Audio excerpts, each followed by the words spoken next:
Assalamu alaikum everybody, welcome back to the Good Life channel. Just did a quick weekly shop, so just basic things that I'm going to use. So let's start. So obviously got some potatoes. I think I'm going to make a potato gratin, but I'm just going to use milk instead of cream there. Bread, because I'm going to make pizza toast, because this is like extra thick bread. Honey, cream cheese obviously. Bought some chives there and some almond washing up. Brought these really nice platters to eat, like an antipesto one, so we'll be having them. Got really nice stuff in there, olives and feta.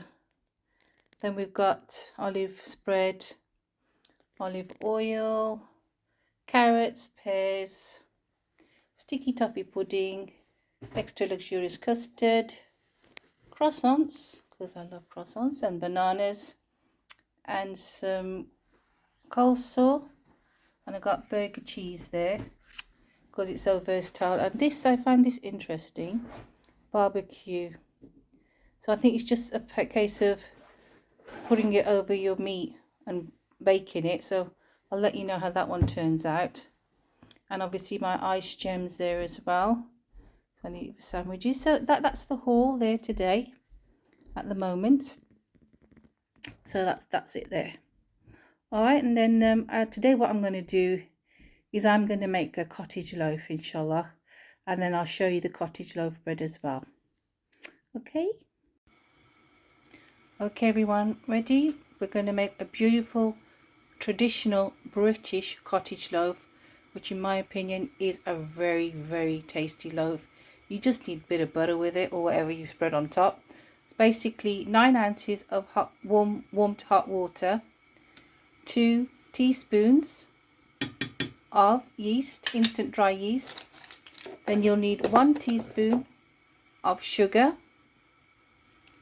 Okay, what you're going to do, you're going to mix it up. Bismillah. Give it a nice mix as well, because what you want it to do is get frothy. This is the first thing you do when you cook with yeast for bread. Make sure that your yeast is alive before you start putting it in your bread when you make this type of loaf. Yeah, that's nicely mixed. We're going to put that to the side now and just wait till it froths up. Okay, so your yeast should look like this, or frothy and bubbly. Okay, so that was the 9 ounces. You will need this type of flour, not all purpose, not cake flour. You need to get strong white bread flour for this. So this is what you'll need. What I'm going to do is I'm going to use 3 cups of bread flour and 2 tablespoons of my spelt flour, because like I said, the spelt flour is really good for you. Okay, so hopefully it will not make you bloat and things when you mix it up with the spelt flour. And then I'll just show you once I've put the flour into the bowl. Basically it's 500 grams, but I prefer to do things by cup. So what you do is 3 cups of flour to 2 tablespoons of flour as well to make 500 grams. So now we just mix up the flours, because I've got 2 different flours in there, like so. Then you get your yeast that you've added your hot water to and sugar to. Bismillah. So you just put that in like so. Make sure you get all of it out, because you need all of it. Okay, and then just stir it around. Yeah. Once you've stirred it, it'll still have flour left over, that's fine. All you're going to do now, let's take it off the wooden spoon. You're going to just tip it out and scrape the bowl inside as well. So just scrape all of this out, because you will need it.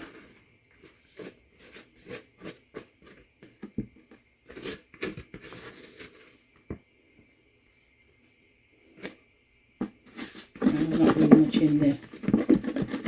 There you go.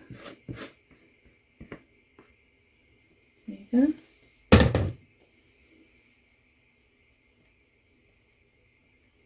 And then you just get in and then you start kneading it. You knead this for 10 minutes. It's not hard to knead. It's very easy. Yes, I forgot something, people. We need to add oil to this. So we're going to do that now. Chuck it back in there. And you're going to add 20 grams of oil, which to me is just like this much. 20 grams of oil in there. Now I could all delete all this, but I just think it's good for me to show you, you know, even making mistakes, because it's not, you know, the end of the world if you make this mistake. So that's why I've kept it in the video, because I don't want to, you know, show you like the bits that go wrong and leave it, because it's important, because when you're making it at home, say if you forgot your oil. So we'll just carry on from there. And as you can see, this dough is very good. Yeah. Okay, so there you go. And then just knead now for 10 minutes. I'd say I've already kneaded it for 2. So I've only got 8 left. And kneading it, really, you can do any style you like. You can stretch it and roll it back. Stretch it, roll it back. Stretch it, roll it back. Or just like me, just keep on pushing it and use your fingers to do that. Keep pushing it. That's all you're doing for 10 minutes. And it will turn into an even more nicer, softer dough than what it is now. Just keep going. If it gets a bit sticky, just add a bit more flour. See, like mine's getting sticky. Just add some flour to that.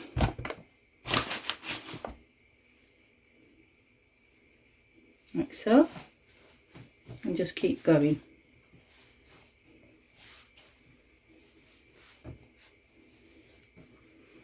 You can see it does bounce back as well, you know, because you're kneading it. It'll keep bouncing back. See?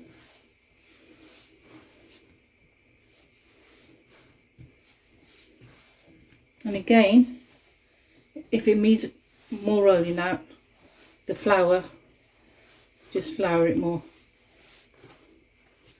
I'll just flour it a little bit more, because we're doing it for 10 minutes, remember? So all the gluten strands and that are getting stretched to make our nice dough. Bismillah. A man came to the Prophet one day and asked the Prophet, peace be upon him, who is the best for me to give my company to? And the Prophet says, your mother. Then the man said, yes, but after my mother, who? Is it my friends or my father? Who would it be? And the Prophet says, no, your mother. Then he asked again and he said, your mother. So in all 3 times is your mother is the one that should be getting the most attention from you. And then the Prophet ﷺ told him that, and then after your mother, it will be your father. So it's like the father doesn't get the gold medal, silver medal, or bronze medal. He's just, you know, right after that. And the reason is because your mother bore you for 9 months in her belly. She breastfed you, she weaned you, she potty trained you, and lots of other things as well. So that's why in Islam, the mother is held in very high esteem and respect. So this is the person you should give your most attention to in Islam.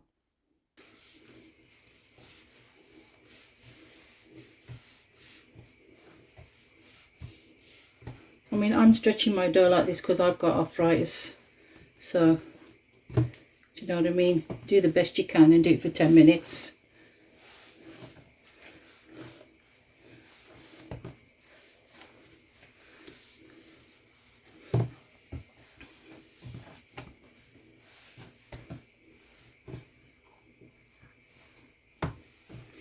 because that's all it is. You need to be stretching out the gluten, because that's what's going to make the bread nice and fluffy. I mean, otherwise, you know, you can do it as the chefs do. They do all this fancy business and all of that, but you know, my wrists and joints ain't going to take that, so just do it your style. That's what I say. There's also this way, when you get too knackered, just stretch it like this. If you need to add flour, just add it, because like it is tiring me out a bit, this. But then luckily it's a nice, only 1 hour proof. And then we need to do something like this again. Yep.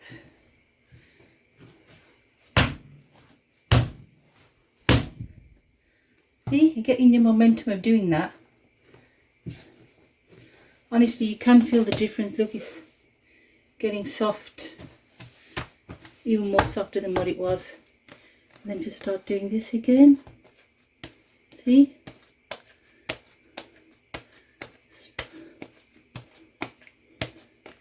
And so forth for 10 minutes.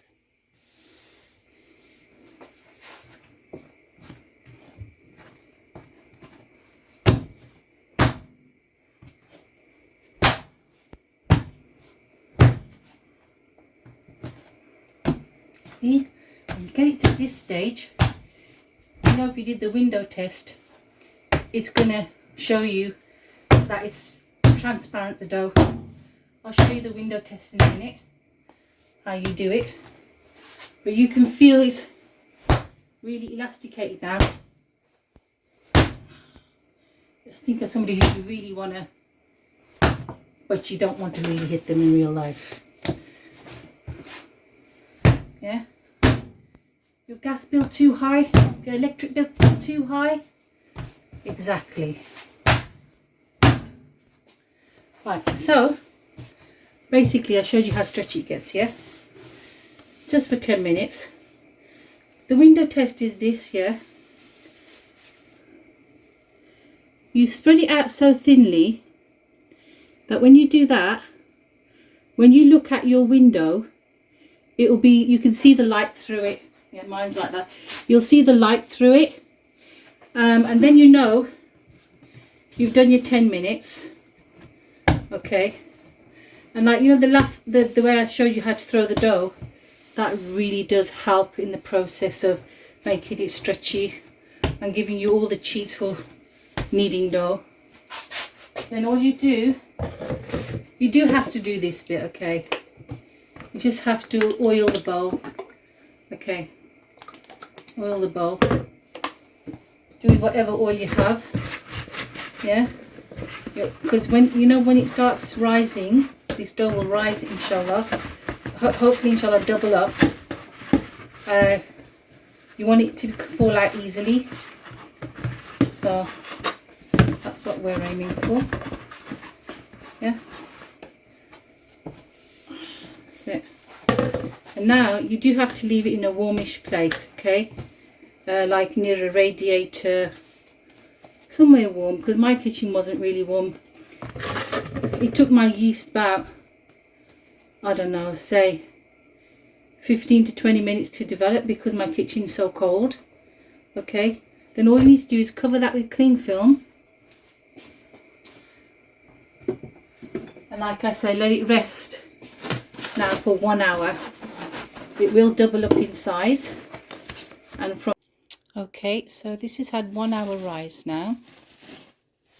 And you can see it's risen really well. It's like doubled in size. Let's just see if I can pick up show. It's doubled in size.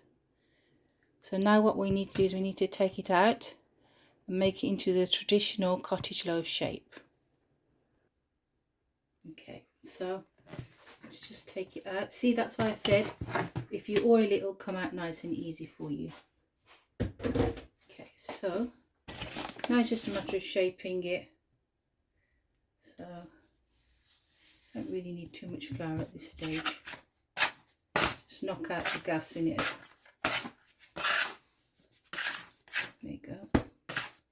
So once you've knocked out the gas, which I reckon that has, okay, so what it is, you just need,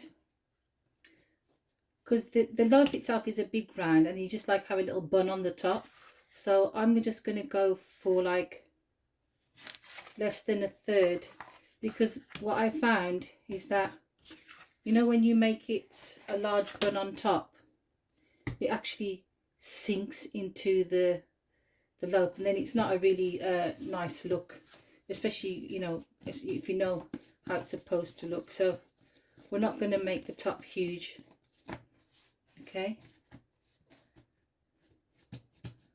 just pat it out a little bit,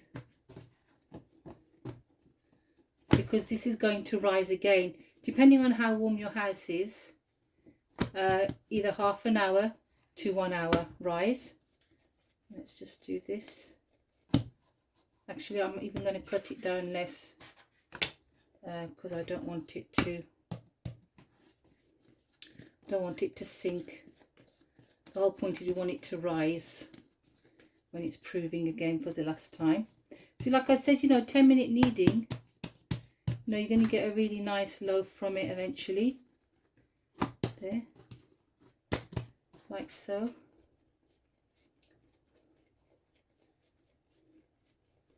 And you're just going to make a nice little dough ball on top, like so. Then you can either butter your tray. I've just put my greaseproof paper on there, okay, on my tray. So you put your bread in the middle, the base, bismillah, and then you put your lid on. Try and center it properly.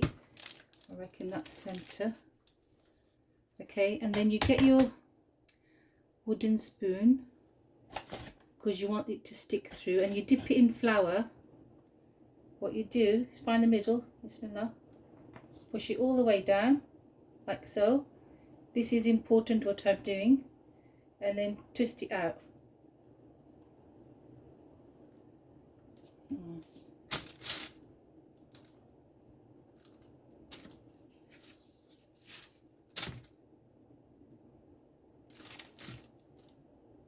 There. Because what I've done is I've connected the bottom to the top by pushing the dough stick through. And the next thing you want to do is you'll need to make some cuts in it, so it actually rises even more when it's in the oven. So I'm just going to go and get my scissors for that. Okay, so start at the bottom base, because normally what they do is they have a really sharp blade, the bakers, and they just cut swirls in them, and like I don't have that blade, so I have to improvise. So I'm just going to make some snips all around, like so.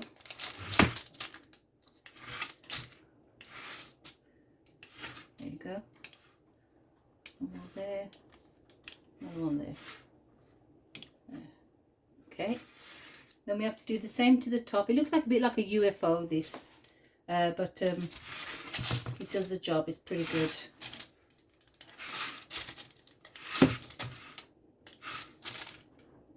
That's it. So your dough should look like this now. And now, like I said, if you've got a warm house, it will rise, it will bubble up again, and that will be in half an hour, or give it 1 hour, and then I'll tell you then you'll need to preheat your oven like 15 minutes before you put it in the oven, okay, and that will be on a 200 electrical fan, and it will cook in half an hour. So let's just see how it rises in the next half an hour to an hour. Okay everyone, so this is the cottage loaf now. Which one? Right, it's doubled up. I sort of scored it again where I originally did, because it's sealed over. So now you need a pan of water on the bottom shelf, which can be like your baking tray or whatever, because it's going to steam, and inshallah, God willing, it's going to rise. And then it's only going to take half an hour in the oven, and that's on Fahrenheit 200 centigrade fan electric oven. Okay, and then if you want it to be crispy outside, like 25 minutes, open your oven and spray it and let it cook for another 10 minutes. Okay, and then we'll see what it looks like. Okay, so folks, this is it out of the oven now. It's actually really huge. It's doubled in size. Let me see if I can. It's quite huge compared to when it went in.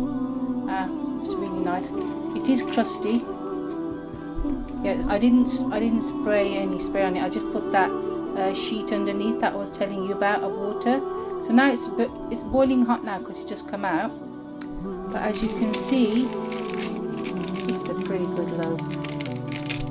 It's really nice, mashallah tabarakallah. So we'll be tucking into this when it's gone a bit cooler. But that's the results. I hope you try this and enjoy it.